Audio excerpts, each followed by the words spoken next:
My unfaithful wife raised a toast. Congrats, you're about to be a dad. I rose and said, you should congratulate my. Have you ever been so utterly betrayed, so completely blindsided by the two people you trusted most, that it felt like your entire life was a lie? Imagine your wife, radiant, raising a toast to your future as a father, only for you to look her dead in the eyes and tell everyone present, you'd better congratulate my best friend. So let me paint you a picture of the life I thought I had. My name is Zach, I'm 44. I live in Arvada in a house I inherited from my grandmother, 3 bedrooms, paid off, with a detached garage that's my sanctuary. My job is coordinating freight logistics. Sounds boring, and it is, but it pays the bills. For 12 years, I've been with the same company. My real passion? Old trucks. I've got a 1972 Ford F-100 out in that garage, a rust bucket slowly transforming into something beautiful. Saturday mornings, that's my church. Coffee, grease under my fingernails, classic rock on the radio. And Michael? Michael was my best friend for 2 decades. We met at 24, working the same warehouse, young, broke, no plan. He was the guy who drove 4 hours at 2 a.m. when my dad had a stroke. Sat in that hospital waiting room for 16 hours. Didn't offer advice, just stayed. 7 years later, when he started his landscaping business, I co-signed a $40,000 equipment loan. Didn't even hesitate. That's the kind of friendship we had, the kind where you don't keep score because you just know the other guy would show up. Raina and I were married for 11 years. No kids. We'd tried, we'd failed, and we'd finally made peace with it after some really hard conversations and even harder silences. Our life was comfortable, steady. Thursday date nights at the same place by the river, Sunday dinners at her parents'. She handled the finances, I handled the yard and the cars. It worked. It felt earned. Michael married Eva 8 years ago. I was his best man. Raina was a bridesmaid. After that, we became a foursome almost by accident. Holidays, camping trips, Friday cookouts that went late with iced tea and stories. It felt like family, the kind you'd choose. Then Eva called. Tuesday evening, late September. I was in the mudroom pulling off my work boots when my phone buzzed. Eva. Unusual. She usually texted. I picked up. Hey, Eva, what's up? Her voice was wrong. Like she'd been crying for hours and was trying to hold herself together just long enough to speak. Zach, I need you to be honest with me. Completely honest. I stopped unlacing my boot. Sat up straight. That tone? It put me on immediate alert. Eva was usually so warm, so easygoing. This was different. Okay, what's going on? She took a breath. I heard it shake. Did Raina ever mention anything to you about being pregnant? The question didn't compute. Raina and I stopped trying years ago. IVF didn't work. We grieved, we talked, we accepted. She wasn't pregnant. Couldn't be. We hadn't even been intimate that often lately. Life gets busy, things slow down. I hadn't thought much of it. No. Why would you ask that? A long pause. Wind in the background like she was outside. Because I found paperwork in Michael's truck this morning. A prenatal benefits packet from a women's clinic in Aurora. Appointment schedules. Insurance forms. Vitamin information. The whole thing. She paused again. When she continued, her voice was barely a whisper. Michael is listed as the emergency contact, not you. Michael. And the patient information has Raina's name on it. Her maiden name, Raina Hartley, the name she only used for things she didn't want connected to her married life. My blood ran cold. Eva, are you sure? I wish I wasn't. It's printed. Like they weren't even scared of you finding out. Her voice cracked. I called the clinic. I probably shouldn't have, but I couldn't just sit there staring at it. I pretended to confirm an appointment for a friend. Gave Raina's maiden name, spelled it out. They said the next visit is October 3rd. Patient, Raina Hartley. I sat there trying to make the pieces fit somewhere else. Somewhere that didn't end with my wife pregnant by my best friend. They didn't fit. Zach, she said, I don't know what this means.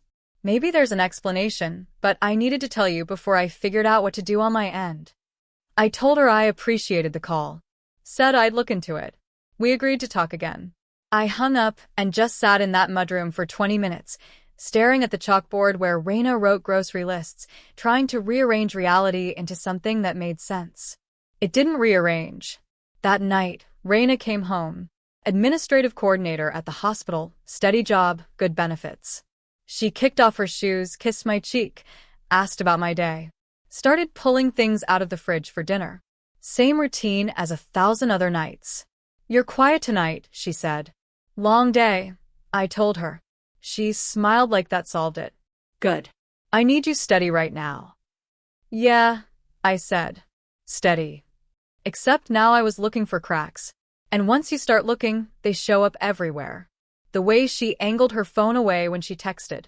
The gym visits that had tripled over the summer, always in the evenings, always running late. The weekend 2 months ago when she went to Boulder to visit her college friend, came back glowing. Said the mountain air did her good. At the time, I thought nothing of it.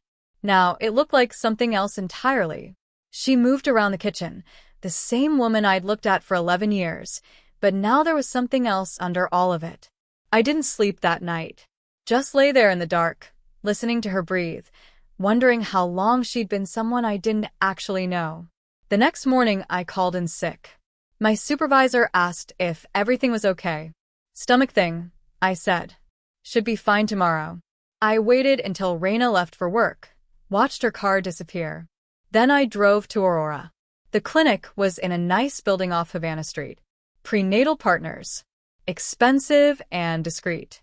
I sat in the parking lot for 40 minutes, running through what I was going to say, what I was hoping to hear, what I was terrified to confirm. I walked in, told the receptionist I was confirming my wife's appointment. Gave Raina's maiden name, spelled it out carefully. She typed for a moment, looked up with a professional smile. Oh, yes. October 3rd. We actually already confirmed with the emergency contact yesterday. Is there anything else you need? Something went cold in my chest. Confirmed with who? The emergency contact on file. She glanced at the screen. Michael Weston. I thanked her. My voice calmed somehow. Walked out on legs that felt disconnected from my body. Sat in my truck for a long time. Other people coming and going, normal lives. Mine wasn't normal anymore. Michael listed as emergency contact. Confirming appointments like it was his baby. Because it was. The rage came that night. During the day, I was numb. Moved through the house like a ghost. Sat in the garage staring at the F-100, like its engine block might contain answers. But after Raina came home, made dinner, and went to bed like nothing in the world had changed, I went downstairs. Stood in the dark kitchen. Something inside me snapped. I put my fist through the pantry door. Twice. 3 times. Wood splintered, paint chips scattered. Blood ran down my knuckles. I stood there, breathing hard, 20 years of friendship replaying in my head like a movie I'd misunderstood the entire time. The hospital waiting room. Michael bringing me coffee. Calling my brother. Handling things I couldn't. The $40,000 loan I co-signed. My credit, my financial stability, because that's what you do for someone you trust with your life. His wedding. Standing next to him at the altar, toasting brotherhood and loyalty. Every word of it garbage, apparently. And now he was having a baby with my wife, planning it for months, probably laughing about it in text messages while I rebuilt his equipment on weekends. I let it burn for 10 minutes. Then I cleaned up my hand, threw the broken wood in the trash, wrapped my knuckles, and sat at the kitchen table until my pulse stopped hammering. Because rage makes you stupid, and stupid gets you buried in divorce court. The next few days, I paid attention. Raina had been reorganizing our finances for months. Streamlining, she called it. I'd been grateful. Now I really looked. She'd moved $42,000 into an account that technically had my name, but required her signature for any withdrawal over $500. Changed security questions to answers I didn't know. Email notifications routed only to her. More. 3 weeks earlier, she'd quietly removed herself as a liable party on 2 of our joint credit cards. If I ran up charges, they'd be on me. She'd also requested a credit limit increase on her personal card, $20,000 of available credit I had no access to. Then I found the email drafts on our shared computer. One addressed to her sister Lydia. Subject: If things get complicated. 3 paragraphs describing how I'd been acting strange, distant, suspicious, controlling. How she might need somewhere to stay. The second to her HR department, dated 3 weeks earlier, asking about domestic leave policies and employee assistance programs. Nothing accusing me directly, just enough to establish a record of concern. She was building her story brick by brick.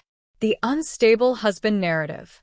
By the time the truth came out, she'd have documentation, witnesses, a paper trail making her look like the victim fleeing danger, and me the threat. Friday cookout at our place.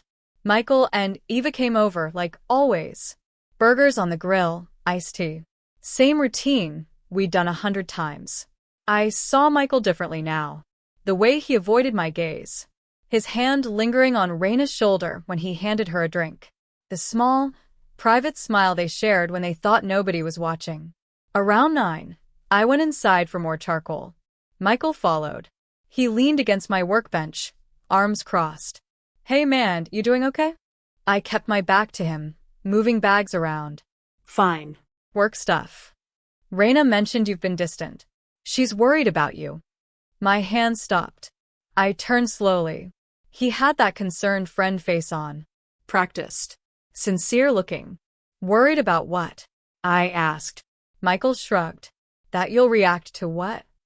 His eyes flicked away. Stress. Life. She said you've been checking her phone, asking questions about where she goes. His head tilted.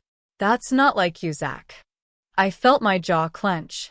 He was testing me, trying to see if I knew, trying to get me to say something he could carry back to Raina.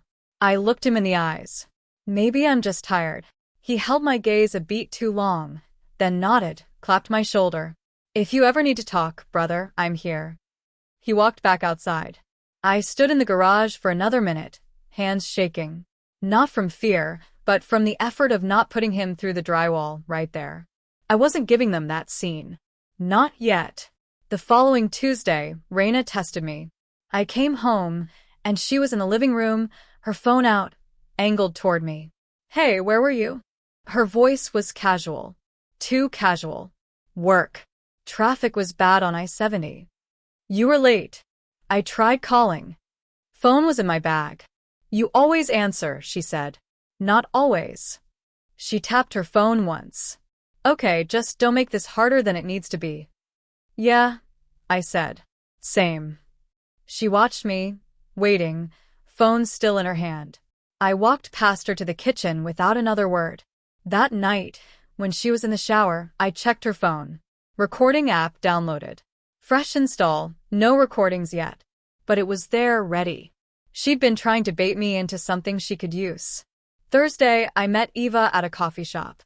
Dark circles under her eyes, shoulders hunched. She'd found more on her end. A lot more. Credit card statements going back 6 months.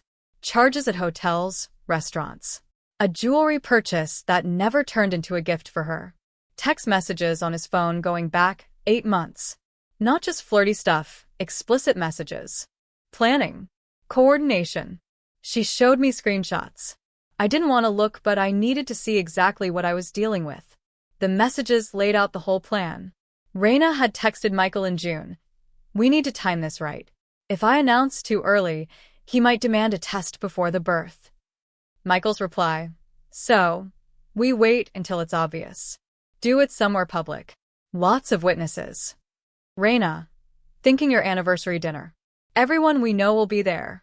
He can't make a scene without looking exactly like the person I've been describing. Michael. Perfect. Lock it in. There were messages about money, too. Raina had mentioned getting an appraisal on the house, floating the idea of refinancing to access equity before things got complicated. Michael suggested moving valuables to a storage unit before the announcement. They'd even discussed how to handle Eva. Michael was supposed to start picking fights with her, create distance. Make their divorce look like it was already happening before the affair came out. Raina wrote, if we play this right, it looks like 2 failing marriages that happen to overlap. Not like we planned anything. Michael's response, just keep working on his mental state story. If he blows up, he proves your point. If he doesn't blow up, he accepts it. Either way, we win. I sat there, reading messages between my wife and my best friend, watching them discuss how to dismantle my life. Eva was crying silently across the table. I wasn't. I handed the phone back to her. This wasn't an affair that got out of hand. This was an exit strategy with me as the mark. Eva swallowed. He said you'd fold. Of course he did. He said you hate conflict. I nodded. Let's give him a surprise. She nodded. What are you going to do? I'm going to let them think it's working. Until it's too late. The next week, I made my moves. Rerouted my direct deposit to a new account. Pulled cash reserves. Froze my credit. Retained Ben, the lawyer my coworker recommended. Cold, efficient. Treated divorce like surgery. Ben laid it out simple. Paternity denial had to happen fast before any birth certificate got filed. The house was mine before the marriage, grandmother's inheritance, separate property. Raina couldn't touch it. His advice, don't confront. Let her make the first public move, then respond. Then I remembered the loan. $40,000 I'd co-signed for Michael's equipment. If his business went under, I'd be on the hook. I called the lender. $18,000 still outstanding.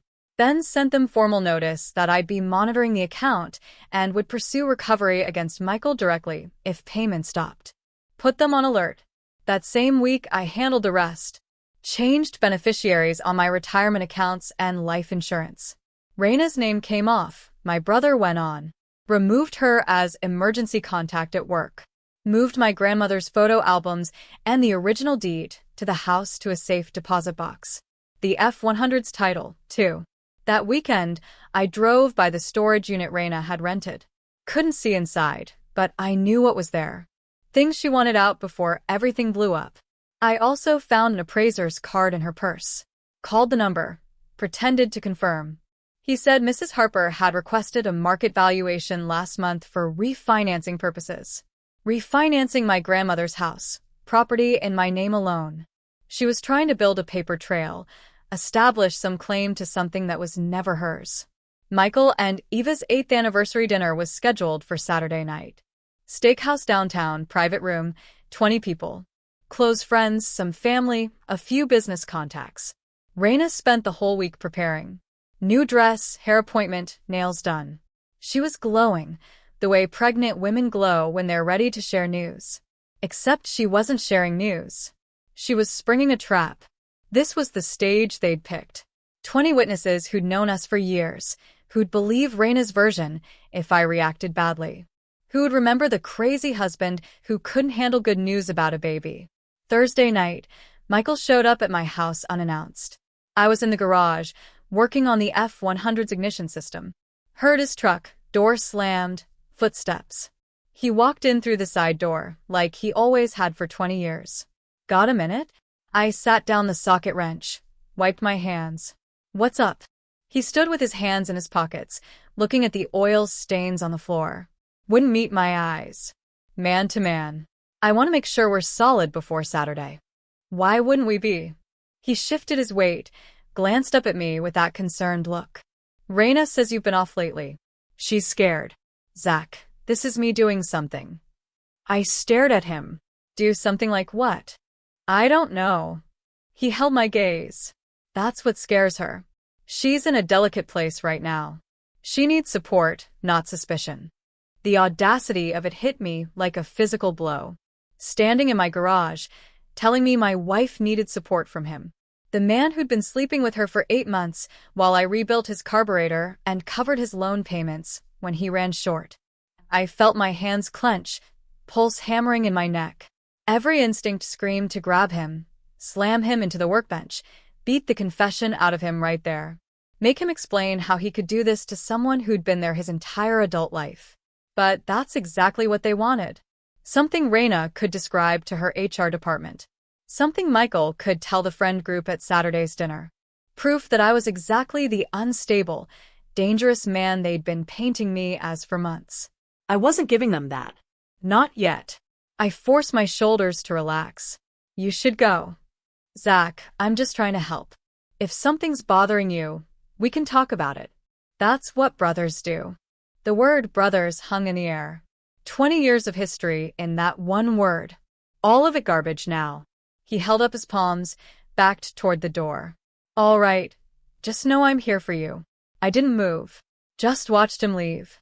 When his truck pulled away, I stood in the garage for 20 minutes, breathing slow, letting the red fade from my vision. Saturday came. I put on a clean shirt, drove Raina to the restaurant, smiled at the hostess, shook hands with people I'd known for years. Michael and Eva greeted us. Eva was pale. She knew something was coming. Didn't know what I was going to do. The dinner went like any dinner. Appetizers, drinks, conversation. Raina worked the room, her hand occasionally brushing her stomach, like she couldn't wait to share the secret. I sat, drank, and waited. The toast came after the main course. The room was warm, comfortable. Plates being cleared, glasses refilled.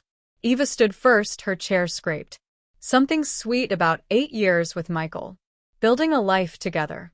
Looking forward to whatever comes next. Her voice was steady, but her hands shook when she lifted her glass. Then Michael stood, adjusted his tie, cleared his throat, said he wanted to add something to make the evening special. He looked at Raina. She smiled at him, a smile that thought nobody was watching. The kind that said, "We're about to win." Then she smoothed her dress, clinked her fork against her glass until the room went quiet. 20 faces turned toward her. She put her hand on her stomach, that practiced maternal gesture. I know this is Michael and Eva's night, and I hate to steal any thunder, but we have news we've been waiting to share with everyone we love. She turned to me, eyes bright with performance, waiting for me to smile, play the grateful husband who finally got the miracle he'd been waiting for. Zach and I are going to be parents. The room erupted. Chairs scraped. Someone yelled. Finally. Emily from Raina's work started crying. Michael was already moving toward me, hand extended. Concerned. Supportive friend face locked in, ready to shake my hand and seal the lie. I stood up slowly. The cheering died in waves as people noticed I wasn't smiling. Wasn't moving toward Raina. Wasn't reaching for Michael's hand. Silence settled over the room like a weight. 20 faces staring. I lifted my glass. Scanned the room slowly. Found Eva across the table. She'd gone white, hand frozen halfway to her mouth. She knew. Had known for 2 weeks. Didn't know what I was about to do. I looked at Michael, held his gaze until his smile started to falter. Watched his throat work as he tried to figure out what was happening. Congrats. My voice was flat, but it carried in the silence. My best friend's the dad. 3 seconds of absolute stillness. Felt like an hour. Nobody moved. Nobody breathed. Eva's voice thin and sharp. Michael, don't you dare lie to me.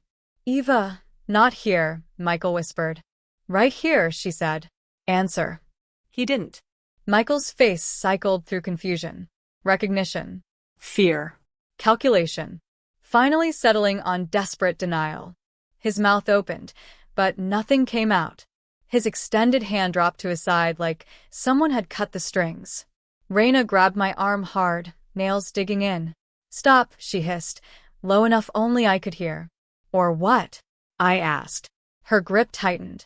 Don't do this. You already did. I didn't look at her. Kept my eyes on Michael. The clinic in Aurora.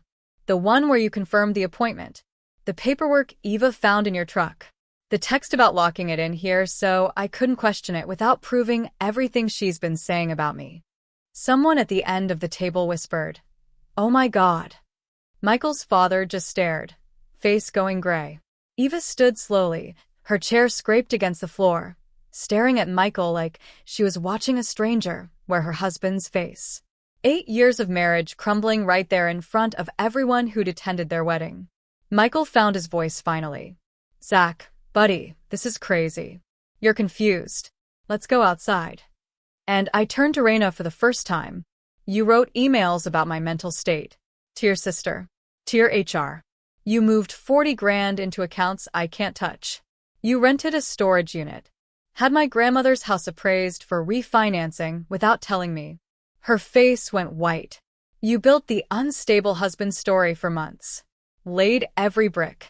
Problem is, I found out before you could finish the wall. Michael took a step toward me, hand coming up like he was going to steer me outside. Zach, if you just listen. I turned on him, my voice cold and level, but with something underneath it that made him stop moving. 20 years, and this is what you do. He flinched. Actually flinched. Took a step back. You should probably stop talking. You've got 18 years of child support ahead of you. Save your breath. You're going to need it for court. I set down my glass, walked through the room, past the frozen faces and half-raised phones, past Emily with her hand over her mouth, past Michael's mother, who looked like she might be sick. Nobody tried to stop me. Nobody said a word. My hands shook the whole drive home. Raina didn't come home that night. Texted around midnight. Staying at Lydia's. Need space. That made everything simpler. I called Ben first thing Monday. Papers filed by noon. Divorce petition plus formal denial of paternity with a demand for DNA testing. Tuesday, a process server found Raina at Lydia's. Ben told me she cried and asked if there was any way to stop it. There wasn't. Wednesday, Ben confirmed that since Raina had voluntarily left and her name was never on the deed, I could rekey the house. Locksmith out that afternoon. Thursday, Raina showed up with Lydia to get her things. Ben had helped me set it up. Neutral handoff, everything documented. I stayed in the living room while they packed. Lydia glared at me like I'd personally murder her cat. Raina tried twice to start a conversation. Both times I held up my phone and said, "We're keeping this professional." She took clothes, toiletries, a jewelry box. Try to take the iPad. I reminded her it was mine before the marriage. She put it back. When they left, I changed the garage code. Eva filed against Michael by Friday. Her lawyer was a shark from a downtown firm specializing in high-conflict divorces. A woman who smiled when she talked about asset seizure. She went after everything. The landscaping business, the house, his equipment, his client list, his retirement accounts. The fallout hit Michael fast and hard. Monday after the dinner, his biggest commercial client canceled. 5 years of regular work, gone in a 10-minute phone call. The property manager had been at the dinner, saw everything, called first thing Monday, going in a different direction. Michael tried to explain. Don't need that drama connected to my properties. Click. By Wednesday, 2 of Michael's 3 crew members quit. Both of them had been at the dinner, too. They'd brought their wives. Watched their boss get exposed for sleeping with his best friend's wife, while planning to make the friend raise the baby. They didn't say much, just dropped off their company's shirts and keys. The one guy who stayed, a younger kid named Evan, asked for a raise. Michael couldn't afford it, but paid anyway. His equipment supplier put him on cash-only terms by the following Monday. The credit line he'd built over 5 years vanished. Word travels fast in the trades. Within 2 weeks, everyone who mattered knew the story. 2 weeks after the dinner, Michael got served at a job site. Process server walked right onto the property where Michael was laying sod for a residential client, handed him Eva's divorce papers in front of his one remaining crew member and the homeowner watching from the patio. Michael's face went red. The homeowner called his office that afternoon to pause the project. They never called back. I heard most of this through mutual friends, the few who still talked to both sides. Nobody was lining up to defend Michael. Hard to build a sympathy narrative when 20 people watched you get exposed for planning to stick your best friend with 18 years of someone else's child support. The friend group split fast. Most of the people we'd known for years had been in that room. Front row seats to the whole disaster. They'd watched Raina announce a pregnancy and then watched her get exposed for carrying her affair partner's child while building a paper trail to make me look dangerous. Hard to claim it was complicated when 20 people saw the exact moment the mask came off. Within a week, I'd gotten texts from 4 different people asking if I was okay, if I needed anything. Not one asked about Raina's side of things. Not one suggested, maybe I'd overreacted. They'd seen enough. Rick, a guy Michael and I had both known since our warehouse days, called me directly. Said he'd had a weird feeling about Michael for a while, but never knew how to say anything. Said he was sorry for not seeing it sooner. The few people who tried to stay neutral just disappeared. Easier to avoid the mess entirely than pick a side publicly. Within a month, the social circle we'd built over 8 years had reorganized itself. Raina and Michael's on one side, with almost nobody. Me and Eva on the other, with almost everyone who mattered. Raina's situation cratered differently, but just as hard. Her HR play backfired completely. The woman who handled employee assistance programs at the hospital had been at the dinner. Front row seat. Those emails Raina had drafted about my controlling behavior looked a lot different now. Not documentation of a scared wife, but premeditation for fraud. 2 weeks after the dinner, Raina got called in for a meeting with HR. They used words like workplace professionalism and company values. She wasn't fired outright, they were careful about that. But she wasn't getting promoted. Wasn't getting the good assignments. Wasn't getting invited to the meetings that mattered. Lydia got tired of hosting her within 3 weeks. Hard to have your sister living in your guest room indefinitely when she's the subject of every group chat. When Lydia's own friends started asking pointed questions, Lydia told Raina she needed to find her own place. Raina ended up in a one-bedroom apartment near DIA. Thin walls, parking lot arguments at 2 in the morning. Michael moved in because neither of them could afford anything better. They were stuck with each other now, and from what I heard, it was going about as well as you'd expect. The paternity test came back in late January, shortly after the baby was born. Court-ordered DNA test. No room for argument. Michael was the biological father. His name went on the birth certificate. Child support obligations started at birth and would run for 18 years. Ben made sure I wasn't on the hook for anything. No signatures on hospital paperwork. No acknowledgement of paternity. Clean separation. Eva's lawyer dismantled Michael in the divorce proceeding. He lost the house. Had to liquidate equipment to cover the settlement. Sold 2 trucks and a trailer. The equipment sale paid off the loan I'd co-signed. Lender got their money. My name came off the paperwork. One less thing tying me to him. He lost most of his commercial accounts and half his residential ones. The business survived on paper, but barely covered operating costs. From what I heard, he was working alone now. Evan had finally found better work. My divorce finalized in February. Raina got her personal property, her car, and a small settlement from accounts that existed before I locked everything down. I kept the house, my retirement, the F-100. Then came the mediation. Raina's lawyer requested a final settlement conference in March. Said there were unresolved issues about asset division language. I knew what it really was. One last shot at rewriting the story. One more attempt to turn defeat into something she could live with. Ben prepped me. She'd probably try to negotiate changes to how the divorce was characterized. He was right about all of it. We met in a conference room at Ben's building. Raina sat across the table with her lawyer. She was thinner now, tired-looking. Michael wasn't with her. Probably couldn't afford to miss whatever work he still had. Her lawyer started with the usual boilerplate. Amicable resolution, both parties' interests, moving forward productively. Then Raina took over. She wanted the decree language changed. No fault assignment, pure mutual irreconcilable differences, nothing about circumstances or third parties. She wanted a non-disparagement clause preventing either of us from discussing what happened. And she wanted wording that would prevent anyone from subpoenaing the emails she drafted about my mental state. "I'm offering you peace," she said. "No," I said. "You're selling silence." Her jaw tightened. "Call it what you want." Fine, I said. "I'm not buying." Her lawyer jumped in. "My client is also requesting a financial adjustment. Given the damage to her professional reputation, she's seeking additional compensation from the marital assets." Ben didn't blink. No. Raina leaned forward, looked at me directly. "I'm trying to protect myself here, Zach. You made sure everyone knows what happened. My career is damaged. My family won't talk to me. I deserve something for that." I let the silence stretch. She kept going. "And I want language in the decree that says the pregnancy timeline was unclear. That way, nobody can prove I planned anything." She leaned back, tried a different angle. Her voice went harder. "Pay me what I'm asking and sign the non-disparagement.